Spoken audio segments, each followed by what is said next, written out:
Et coucou YouTube. Coucou YouTube, aujourd'hui on se retrouve pour la lecture de personnages de Sandroné. Enfin, ça y est, il est temps. Sandroné, hein, bien sûr, exécutrice des Fatui, rôle très important lors du combat contre Dottore, et notamment l'une des premières qui nous révèle son Stella Fortuna ayant une, euh, un lien avec le troisième descendant. Donc, on est parti dans 3, 2, 1, let's go. Histoire de personnage 1. Elle se souvenait très clairement du jour de sa naissance. D'abord, les ténèbres. Elle ouvrit les yeux et commença à distinguer ce qui l'entourait. Elle se trouvait assise sur une chaise, et devant elle se tenait un vieil homme à l'air avancé en âge. Il se présenta sous le nom d'Alain Guillotin.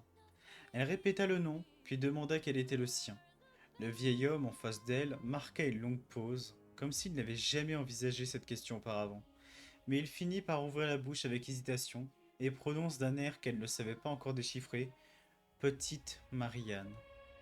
Petite Marianne. Elle répéta ce nom. L'expression du vieil homme se fit plus complexe, vraiment étrange. Pourquoi se demanda-t-elle? Suis-je capable d'identifier presque tout ce que je vois, mais incapable de nommer ce qu'il ressent? À ajouter à la liste des questions sans réponse. Cette liste était longue. Pourquoi était-elle là? Comment était-elle venue au monde? Et dans quel but? Comment couper les pommes de terre du dîner en morceaux parfaitement réguliers? Comment faire fleurir le plus bellement possible la plante posée sur le rebord de la fenêtre? Certaines questions trouvèrent facilement leur réponse. La plupart ne réclamaient qu'un peu d'apprentissage et de pratique, mais d'autres étaient d'une profondeur telle que même le vieil homme qui l'avait créé n'en avait pas percé le mystère. Elle passait la majeure partie de son temps en compagnie de ce vieil homme nommé Alain Guillotin. Elle s'aperçut qu'il lui déplaisait. Il était lent dans ses mouvements, négligent dans ses habitudes, rangeait ses manuscrits, ses outils n'importe comment, et lui fourrait de temps en temps dans les mains des carnets qui ne lui servaient à rien. Ta vie est d'un désordre absolu, lui dit-elle sans détour. Tu ne remets jamais rien à sa place. Tes manuscrits sont un fouillis incompréhensible. Le début et la fin d'une même formule se retrouvent sur deux feuilles sans rapport, aux deux extrémités opposées de la pièce. En l'entendant se plaindre avec tant de franchise, le vieil homme arbora un sourire étrange, comme si ses reproches étaient un compliment. Marianne me disait exactement la même chose autrefois. Incompréhensible. Ouais, parce que la tristesse, du coup, c'est que je suppose qu'il a créé Alexandroné par la perte de Marianne. Et du coup, c'est pour ça que la ressemblance et autres fait que est elle, quoi, en quelque sorte. Mais avec le temps, elle découvrit que ce vieil homme avait aussi des aspects qu'elle appréciait. Elle aimait son air absorbé lorsqu'il écrivait, penché sur ses feuilles, et le grattement de sa plume sur le papier. Elle aimait qu'il lui explique les principes mécaniques, qu'ils débattent ensemble de problèmes de mathématiques et de physique à l'établi. Elle aimait l'écouter raconter au coin du feu des histoires d'autrefois, des histoires de fontaines d'antan, du Cruz. Elle aimait le sourire doux qui se dessinait sur son visage à ces moments-là. Elle découvrit que malgré son côté négligé et peu soucieux des convenances, ce vieil homme était d'une grande bonté, d'une droiture irréprochable et d'une sagesse rare. Peu à peu, les côtés attachants d'un vieil homme prirent le dessus sur ses défauts. Cela l'amena à reconsidérer ses propres actions passées. Alain fut surpris de la voir commencer à écrire dans un carnet. On pourrait voir qu'il mourait d'envie de lui demander pourquoi, mais de peur que sa question ne la fasse changer d'avis, il ravala sa curiosité. Elle prit les devants. Je crois que je te détestais. Elle voyait que sa remarque l'avait quelque peu blessée. Mais je me suis rendu compte que j'avais tort. C'était un jugement que j'avais porté à une époque où ma logique émotionnelle et mes références rationnelles, objectives, n'étaient pas encore pleinement développées. Elle continua d'expliquer. Maintenant, virgule, je pense que tu es un très bon père. Il marqua d'abord un temps d'arrêt, puis un sourire apparut sur son visage, un sourire de joie sincère mêlé d'autre chose. Il avait peut-être envie de pleurer. Elle apprenait lentement à déchiffrer ses expressions, mais elle ne savait pas encore pourquoi. Quoi qu'il en soit, elle prit son carnet et commença à noter. Ah donc ouais, pour Sandrone qui est une machine, Elle avait vraiment considéré Alain comme son véritable père. Enfin, c'est mignon. Parce qu'en sachant cela, du coup, Alain a pu véritablement comprendre qu'elle a un cœur, malgré que ce soit une machine. Je trouve ça vraiment très sympa. De toute façon, j'avais expliqué que vraiment le lien Alain Guillotin et Saldroné, ça fait père-fille et je trouvais ça vraiment extrêmement touchant. Bien que il y ait le côté créateur, enfin, il y a le côté le créateur et la création.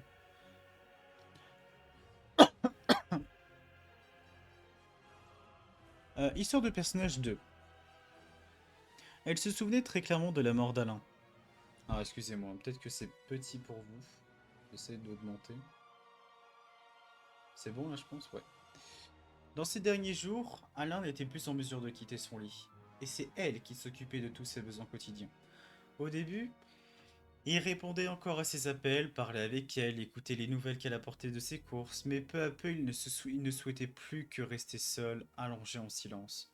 Assise à son chevet, elle lui faisait la lecture et entendait de temps à autre s'échapper de lui un souffle long et terrifiant, comme si Alain s'étranglait avec sa propre respiration, comme si l'air lui serrait la gorge. Lorsque Alain l'avait créée, il lui avait accordé le toucher, le goût et même la respiration.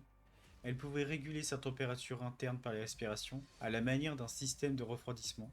Mais dans les derniers instants de sa propre vie, le monde lui arrachait ces choses une à une. D'abord le goût, puis le toucher, et maintenant c'était au tour de la respiration. À plusieurs reprises, elle avait cru qu'il n'allait pas s'en sortir.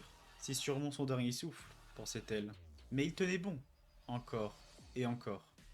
Une fois, en jetant un regard vers le lit, elle vit qu'Alain avait les yeux ouverts et qu'il la regardait. J'ai cru que c'était la bonne cette fois, dit-il. La bonne pourquoi? Je croyais m'être retrouvé dans un autre monde, dit Alain en souriant. Je m'entraîne à mourir. Il voulait mourir dans son sommeil, lui expliqua-t-il. Dans un beau rêve, de préférence. Un ciel dégagé, le ciel de Fontaine, allongé dans l'herbe, entouré de ses amis et de sa sœur. Est-ce que je suis dans ce rêve demanda-t-elle. Oh non, pas du tout, il répondit. Tu n'appartiens pas au monde où je me rends, mon enfant. Il te reste encore un très long chemin à parcourir de ce côté-ci. Veux-tu aller dans cet autre monde? Alain poussa un long soupir. Ce n'est plus une question de désir pour moi. Il tourna la tête vers le plafond, comme si celui-ci ouvrait sur un autre monde. La mort est un fruit que l'on ne goûte qu'une seule fois dans sa vie. Personne ne sait vraiment ce qu'il a comme saveur. Ça n'a pas l'air d'être très appétissant. Peut-être bien. Alain s'était mis à rire. Elle ne savait pas ce qu'elle avait dit de drôle. Mais ce ne sont généralement pas ceux qui partent qui souffrent, poursuivit Alain.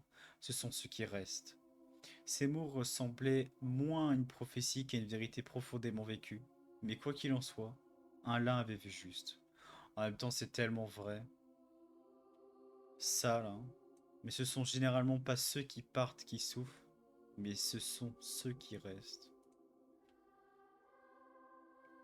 Après la mort d'Alain, elle continuait de sortir de faire les courses, même si ce qu'elle a rapporté n'était plus personne pour en faire usage. Elle continuait d'entretenir le jardin, de s'occuper de Pulunia sans savoir pourquoi. Peut-être n'avait-elle pas encore accepté la réalité. Peut-être ne savait-elle tout simplement pas quoi faire d'autre. Cette pensée l'irritait. Fais faire ce que tu veux faire, cherche tes propres désirs, mon enfant. Sans raison particulière, elle se souvint des dernières paroles qu'Alain lui avait adressées sur son lit de mort. Il n'y a rien que je souhaite faire, il y a rien que je désire, se dit-elle, mais je suppose que je devrais chercher. Elle y réfléchit. Très bien, Alain. Elle s'adressait au lit vide. On dirait que c'est à mon tour. Je dois apprendre à vivre. Ah, c'est mignon. Histoire de personnage 3. Elle n'avait jamais imaginé rester aussi longtemps à Snezhnaya. Elle n'avait pas non plus imaginé qu'il puisse exister un pays aussi glacial sur cette terre. Il lui fallait d'abord dégeler son cerveau avant de pouvoir réfléchir correctement. La vie au sein des Fatui lui semblait légère, presque agréable. Plus besoin d'aller faire les courses au marché, ni de s'occuper du quotidien de quelqu'un. Au contraire, elle jouissait de tous les avantages réservés à une exécutrice. Quant aux missions qu'il lui confiait la tsarine, elle était d'une simplicité enfantine pour un génie de son acabit. Un jour, en inscrivant la date de son journal, elle réalisait avec surprise qu'elle avait déjà passé à Snezhnaya plus de temps qu'elle n'en avait passé à Fontaine aux côtés d'Alain. C'est presque devenu un second foyer, pensa-t-elle.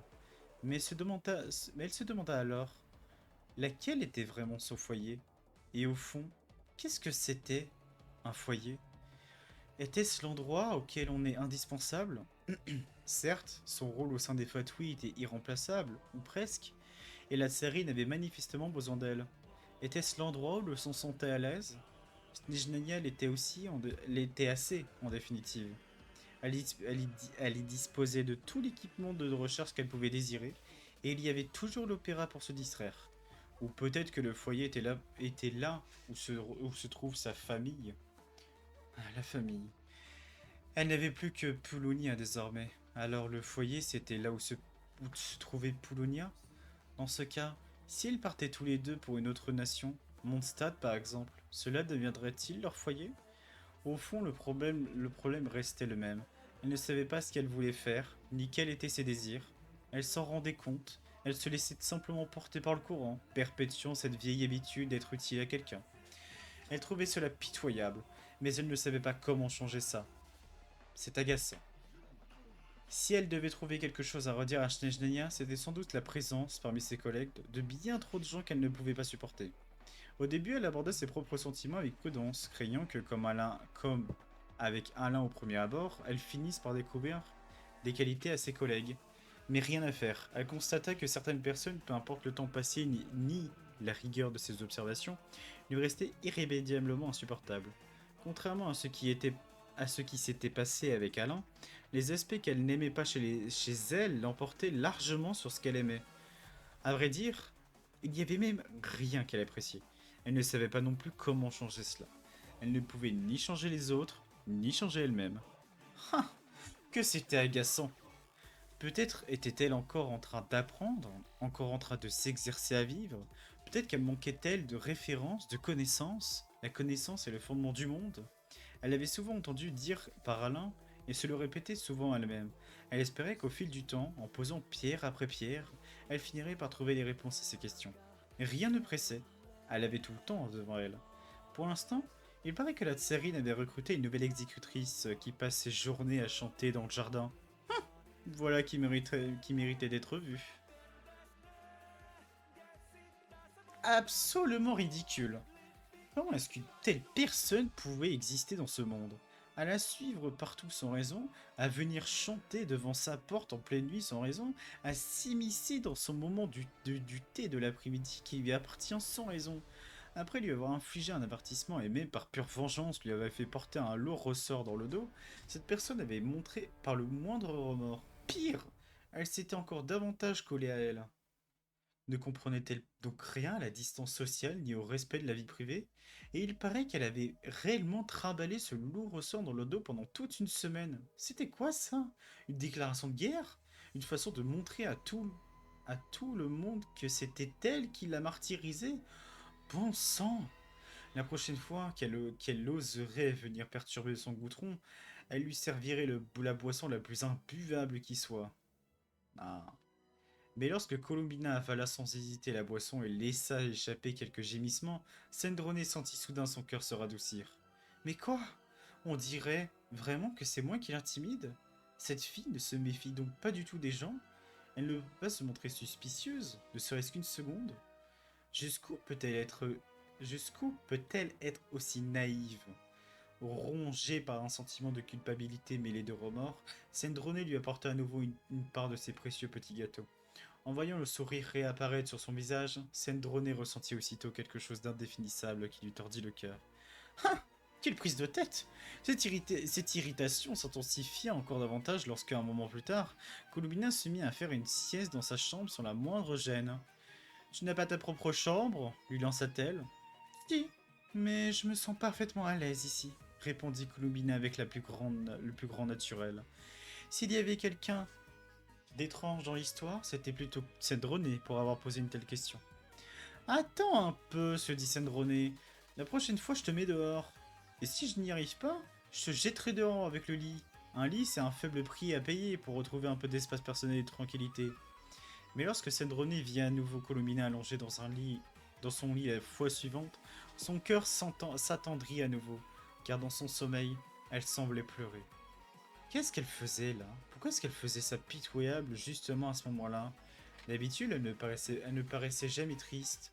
Elle traitait tout le monde avec douceur, d'une bonté presque naïve, comme si elle croyait sincèrement que le monde entier était rempli de bonnes personnes. C'était comme si elle ressemblait un peu à celle que j'étais autrefois. Souffla une petite voix au fond de son cœur. Sandrone secoua vigoureusement la tête. Pas du tout, se dit-elle. Au moins, moi, je suis plus intelligent qu'elle. Quand Columina se réveilla et découvrit qu'une couverture avait été posée sur elle, elle se rit à Sandrone. Ce n'était pas moi, mentit-elle avec simplicité. C'est Poulounia qui t'a couverte. Pourquoi avoir menti? Elle n'en comprenait pas elle-même la raison. Tout ce qu'elle savait, c'est qu'à cet instant, elle ne voulait pas l'admettre. Absolument pas. Dans ce cas, merci, Poulounia, dit-elle de manière solennelle. De quoi as-tu rêvé? La curiosité avait pris le dessus. Après un bref silence, Columbina commença à raconter son passé. Juste parce qu'elle lui avait demandé, elle s'était confiée. Naturellement, sans la moindre réserve. Après l'avoir écouté, Sandrone en était plus convaincue que jamais. Non, elles deux ne se rassemblaient en rien. Le monde avait arraché à Sandrone ce qu'elle avait possédé, mais Columbina, elle, jamais vraiment rien eu. C'était tout à fait différent. C'est pour ça que tu regardes souvent la lune dans la cour de la nuit. Columbina acquiesça d'un signe de tête. Si tu le souhaites, Poulonia peut te tenir compagnie dans le jardin aujourd'hui. Vraiment? Demanda Columbina. Sandrone ne répondit pas. Merci, Sandrone. C'est à Poulonia qu'il faut dire merci, dit-elle avec une pointe d'agacement. À présent, sors de ma chambre et emmène Poulonia avec toi. C'est la première fois que depuis la mort d'Alain que Sandrone se retrouvait sans Poulonia à ses côtés. Et pourtant, elle dormit étrangement bien. C'est comme si le fait que Poulonia ait apaisé cette créature agaçante avait, en retour, apaisé quelque chose en elle aussi. Elle n'aurait su l'expliquer, mais elle avait le sentiment que c'était la bonne chose à faire. Mais le lendemain, lorsque Pulonia fit son apparition à la réunion des Fatouilles avec une couronne de fleurs sur la tête, Zendrone jura une nouvelle fois entre ses dents qu'elle ne laisserait plus jamais attendrir par cette créature sur le moindre sens des convenances. Columbine! Ce jour-là, pendant que Zendrone s'occupait d'arracher une à une les fleurs encombrantes de Pulonia, Columbina fut priée de rester bien sage devant la porte de sa chambre. Une pancarte lui fut accrochée au cou, sur laquelle on pouvait lire « Je suis une vilaine enfant qui touche aux affaires des autres ». Pourtant, elle avait curieusement l'air plutôt contente. Ah, ah ouais, je trouve ça marrant, mais un peu triste à la fois. Dans le sens où, sur son véritable foyer, du coup, qui était avec Alain Guillotin, elle avait eu le sentiment d'être humaine, dans le sens où elle avait quand même dit au début je te détestais, mais au fil du temps j'ai appris à connaître tes qualités, et que maintenant, j'en suis persuadé, je trouve que tu fais un très bon père. Et juste cette phrase, ça fait juste vraiment humain. Ressortir des sentiments qu'on ne connaît pas à travers le cœur. Alors que c'est une machine, le cœur elle n'en a pas forcément une. Et la conscience même de savoir ce qu'est une véritable émotion, c'est difficile. Mais du coup, par la perte de Alain, et par pas le début, mais après avoir rejoint du coup les Fatouilles, en fait, elle a complètement perdu cette humanité. En fait, c'est littéralement devenu un robot servant d'aide pour quelqu'un sans savoir si le cœur y est. Elle se pose la question pour savoir si c'est un foyer, mais sa propre existence même a pour but d'aider quelqu'un d'autre. Et c'est quelque chose qu'elle détestait. Et c'est pour ça qu'en fait, avec Columbina, en fait, je pense que c'est la meilleure relation qu'elle a pu avoir. Parce que inconsciemment, en fait, ça lui apprend juste que ce qu'est une amitié, ce qu'est une personne qui s'intéresse à toi, qui s'accroche à toi, et qui te donne toute l'importance, l'attention, l'amour, pour qu'un jour, Sandrone puisse rendre l'appareil, et ce qu'elle avait tenté de faire de temps à autre avec Poulonia, par exemple, sans comprendre pourquoi. Ou même là, par exemple, malgré une bêtise qu'elle a pu faire, Colomina. Elle a l'air quand même plutôt enjaillée. Non, je trouve ça cool quand même. Du coup, histoire de personnage 5. Qui m'envoie un message? Ok. Grâce au cadeau d'Alain, Sandrone, pardon, connut une seconde naissance. Elle s'est toujours crue intelligente, du moins pour la plus que la plupart des gens.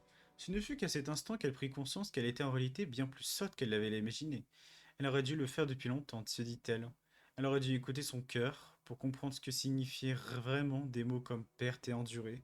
Elle aurait dû exprimer sa gratitude à ses amis plus souvent et s'en faire davantage. Elle aurait dû rentrer à Fontaine depuis longtemps, se recueillir sur la tombe d'Alain, lui raconter tout ce qu'elle avait vécu depuis son départ. Il n'était jamais trop tard pour commencer.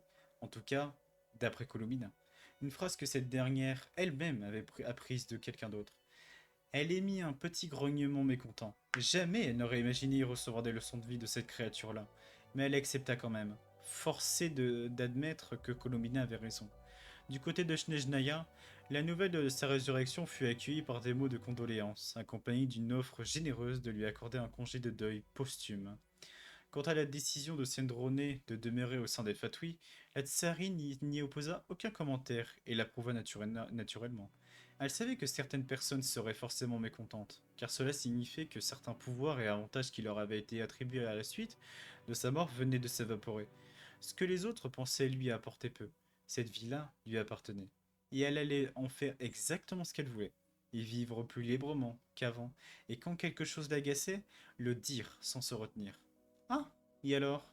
Quelqu'un croyait vraiment que la guide des aventuriers Catherine et tous ses collègues allaient enfin se plier à ses quatre volontés? Pas question. Bien sûr, cette liberté avait ses limites. Chaque fois qu'une convocation pour une réunion des fatoués arrivait, elle levait les yeux et au ciel et pestait comme avant. Encore des réunions à n'en plus finir. Quelle plaie! Ah, bah ça va, ça a été pris de manière naturelle, hein. En fait, elle est même pas surprise, cette Sarine, hein, mine de rien, de la résurrection de cette dronée. Comme si elle était... En fait, j'ai l'impression que la Tsarine, c'est vraiment quelqu'un qui sait d'avance ce qui va se passer. Par exemple, je suis persuadé que par l'alliance avec Reign d'auteur, l'utilisation du Gnosis pour brûler Irminsul, c'était une étape dans son plan, mais également permettre de savoir si on pouvait utiliser les Gnosis pour telle ou telle chose. Et par conséquent, se poser la question du est-ce que du coup, elle serait pas dans la capacité d'utiliser l'autorité divine de tous les Gnosis pour euh, reconstruire la personne, par exemple le troisième descendant, ou faire en sorte de détruire tous les trônes divins à Célestia, et j'en passe. C'est comme ça en fait elle était omnisciente de nombreuses choses. Parce que certes c'est la mère des habitants, enfin c'est les habitants de Kenria sont des descendants de la Tsaritsa, donc partant du principe que la Tsaritsa c'est la mère de tous les Kenriens. Pourquoi? Comment? Qu'est-ce que du caisse? On ne sait pas. Mais je trouve que l'omniscience, ça lui va très bien. Alors, pardon. Poulonia. La première fois qu'elle avait rencontré ce grand gaillard, il lui tendit la main. Il s'agit simplement de sa programmation de comportement anthropomorphe, expliqua Alain. Polonia, abréviation de prospecteur universel localisé d'observation, de navigation et d'investigation automatisée, Jesus, était avant tout une machine à calcul, un automate d'observation et de simulation des événements futurs. Mais il tenait à lui donner une apparence plus humaine. Il ne voulait pas, il ne voulait pas que les autres le voient comme une simple machine froide. Tout comme elle, Polonia était unique en son genre. Elle était ravie d'en avoir un nouveau membre dans sa famille. Elle l'emmenait se promener, lui apprenait à rencontrer les fleurs et les oiseaux, mais Polonia apprenait lentement, bien plus lentement qu'elle. Alain lui expliqua que c'était parce que la puissance de calcul centrale de Poulounier était entièrement dédiée à la stimulation de l'avenir, à la simulation de l'avenir. Mais pourquoi simuler l'avenir demanda-t-elle. Alain lui dit alors des choses qu'elle ne comprendrait que bien plus tard avec le recul. Mais sur le moment, elle trouva simplement que Poulonia était impressionnant, et en ressentit même une pointe d'envie. Pourquoi n'était-elle pas capable de calculer des choses aussi extraordinaires? Mais ce grand gaillard impressionnant avait besoin d'être surveillé, tout comme Alain. Il se coinçait régulièrement en plein milieu de leur promenade, ou s'arrosait lui-même en voulant s'occuper des fleurs. Elle n'avait, elle n'avait d'autre choix que de consacrer son temps libre à étudier et à régler Poulonia, avec la sensation de s'occuper de son petit frère. Et cela continua même après la mort de l'un. Le jour où elle rentra des funérailles d'Alain, elle resta là, immobile dans sa chambre, incapable du moindre geste, son imperméable toujours sur le dos, la porte restée ouverte, comme une poupée mécanique dont le ressort s'était bloqué, incapable de faire quoi que ce soit. C'est alors qu'elle vit Poulounia s'approcher d'elle en tanguant maladroitement, et, comme lors de leur toute première rencontre, lui tendre la main. Elle contempla cette main, elle était si grande, portant sur elle l'avenir du monde entier. Et désormais, elle devrait aussi porter son passé à elle. Elle ne supportait pas ce deuil. Le vide qu'il laissait faillit l'écraser. Tout ce poids, c'était Poulounia qui devait le soutenir. Et jamais il ne s'en est plaigni. Il ne s'en plaignit. Poulounia soutient bel et bien l'avenir du monde, mais il finit lui-même par s'effondrer. Elle n'avait jamais renoncé à réparer Poulounia, mais avec les connaissances et les compétences qui étaient les siennes, elle était loin de pouvoir restaurer son cœur dans son intégralité. Et surtout, elle refusait de se contenter d'une restauration bancale, de refaire revenir un Poulounien qui ne l'aurait même plus reconnu. Ce serait une insulte au grand Poulounien qu'il avait été et à la famille qu'il représentait pour elle. Alors, elle reconduisait Poulounia dans son lieu de retraite, là où ils avaient autrefois vécu. Elle est retournée de temps en temps lui rendre visite. Elle espérait qu'un jour, grâce à ses efforts, Poulounia s'activerait de nouveau en émettant des bruits caractéristiques et qui lui tendrait à nouveau cette grande main. Ah, ça, c'est après sa mort à Kondoto. Le pivot stellaire, très important, qu'on va faire que ça d'apprendre à Sheshnaya. Après avoir obtenu son pivot stellaire, Sandrone n'était pas devenue particulièrement dépendante de cette petite pierre lumineuse. Elle savait bien sûr que c'était cet objet qui avait activé le cadeau d'Alain et qui lui avait permis d'obtenir une seconde vie. Pour cela, elle lui était reconnaissante. Ce qui la tracassait, c'est que cette chose ne semblait pas lui être d'une grande utilité au quotidien. L'aider dans ses recherches? Mais elle comptait sur son propre cerveau. Le pivot stellaire n'allait tout de même pas résoudre ses équations à sa place. Canaliser l'énergie élémentaire? Mais même avant de l'avoir, elle se fiait rarement à l'énergie élémentaire pour combattre. Lui fournir un soutien énergétique? Mais sa constitution semblait incompatible avec cette chose, car grâce au grand Alain Guillotin, le maître artificier, elle disposait déjà d'un système d'alimentation central quasiment parfait. En fin de compte, ce dont elle se servait le plus, c'était de l'élément cryo du pivot stellaire pour dissiper la chaleur de son propre mécanisme et de celui de Fagio lors des calculs à haute complexité. Par ailleurs, pour des raisons d'efficacité au combat et de rendement énergétique, elle avait provisoirement adapté la logique d'attaque de Fagio pour la faire fonctionner avec le pivot stellaire.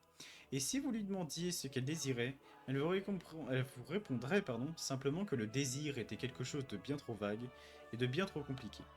Elle voulait déconstruire les principes universels de toute chose, poser sans relâche les fondations du savoir.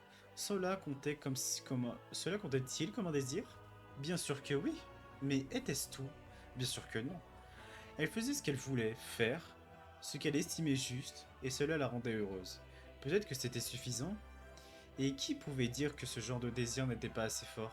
Qui pouvait être considéré comme plus noble qu'un autre? C'était son avis. Chacun avait sa propre vie à vivre, et si quelqu'un osait vraiment s'y opposer, il mériterait de se faire copieusement enguirlander par Sandrone.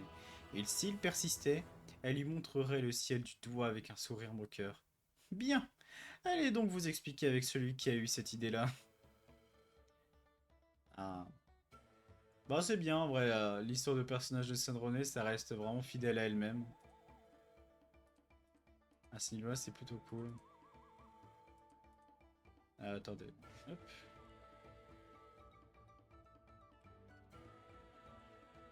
Oh, pardon.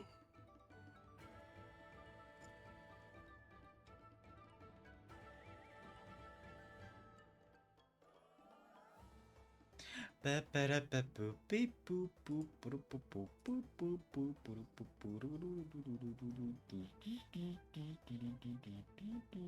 ça va faire la même chose que l'ON, je suppose. Bon, genre, on a la première partie en française et la deuxième non. Aïe, aïe, aïe. Hey! Ouais. Dommage. Ah, quoique. Parce que je vois que c'est en français, là.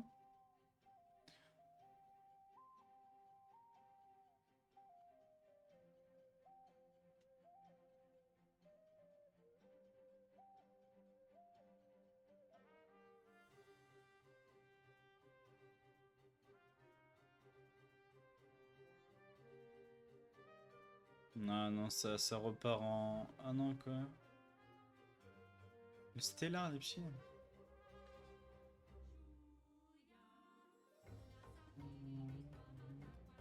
Alors, héros YouTube. À propos de Citlali, ce grand chaman a l'air gentil. Est-elle vraiment très vieille? J'ai toujours l'impression qu'elle a beaucoup d'énergie, même si elle s'énerve parfois un peu trop.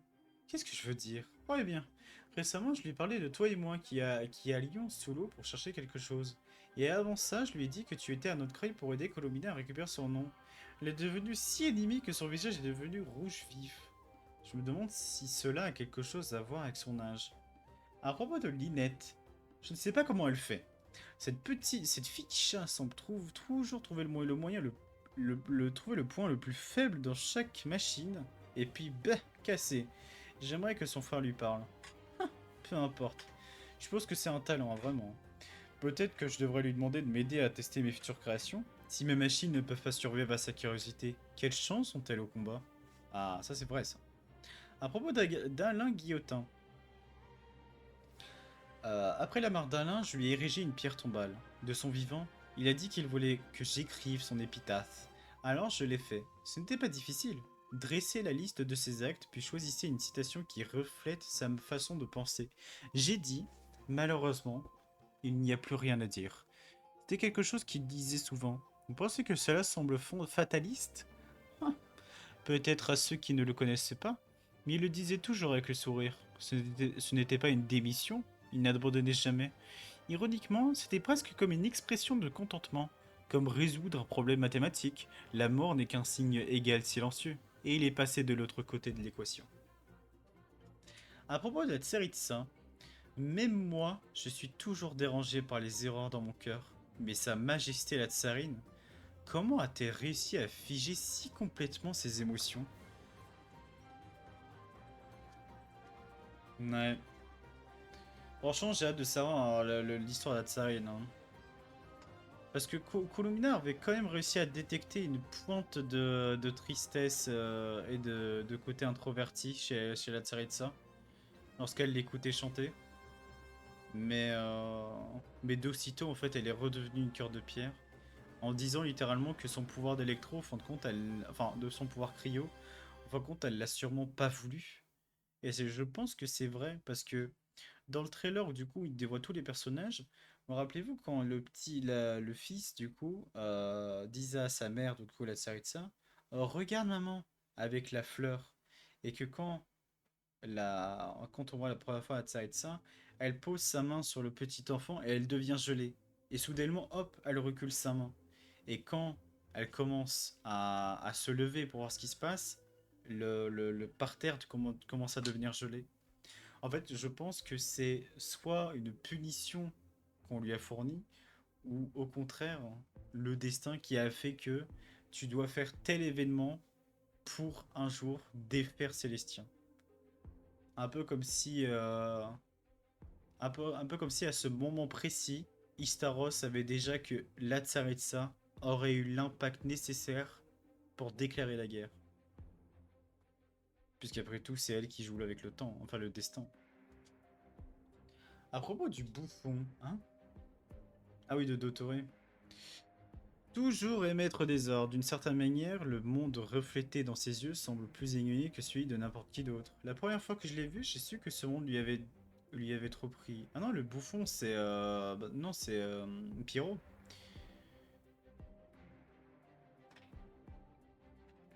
À propos de Capitano.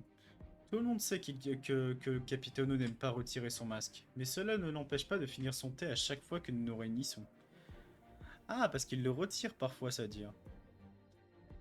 À propos de Dotoré. Vous devriez peut-être vous boucher les oreilles. J'ai peur de ne pas pouvoir contrôler mes émotions.